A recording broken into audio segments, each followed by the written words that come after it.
All right. Good afternoon, everyone. My name is Michael Park. I'm a technical author at Canonical, and I'm also co-chair of the Good Docs project, which you should all check out.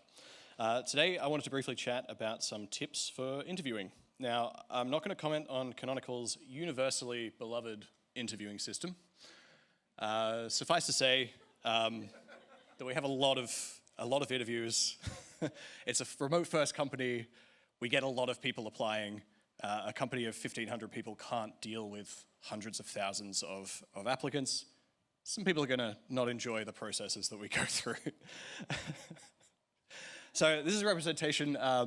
As I just mentioned, Canonical has less than 1,500 people and 33,600 job openings on LinkedIn. This is to target people in every region because we're remote first, but you can imagine that this does represent hundreds of open positions, probably 200-ish, and we get a lot of applications for them. So everyone at Canonical is involved in hiring in some way, myself included. I assess written interviews, I do in-person interviews, and I started doing written interviews, like assessing them, about a month after I joined the company. So a lot of people at Canonical are involved in this sort of stuff, and we do have a pretty rigorous sort of application system, as you might have noticed. So fundamentally, an interview is to see if you're the right person for the job.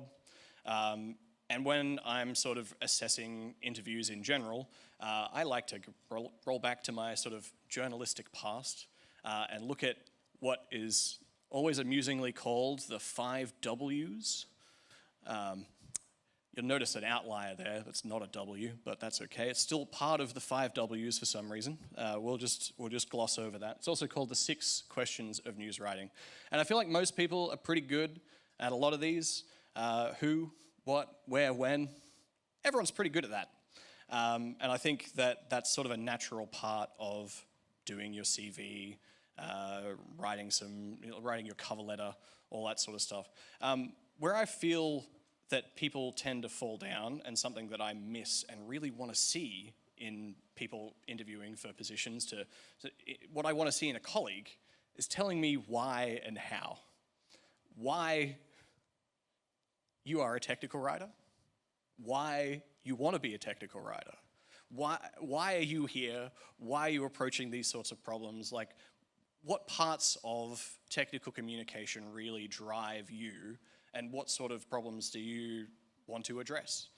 Is there, specifics that you're interested in that make you exceptional? And I know that this is true for everyone. Everyone is exceptional in their own ways, but I feel like that's poorly communicated in a lot of cases.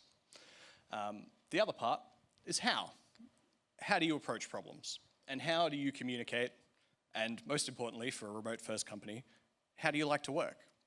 A lot of people have their own ideas of how they should operate and how they want to approach problems and how they enjoy working. Maybe you are someone with a young family who needs to attend pick up and drop off, and maybe that means that later at night you're more likely to work outside of your working hours. That sort of stuff is important for me to know when I'm going to be working with you.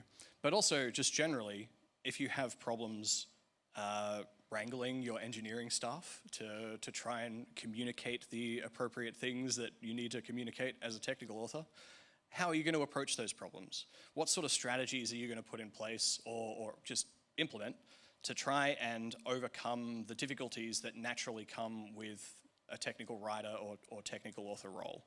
I find it to be a really challenging position a lot of the time. Everyone has different ways of operating.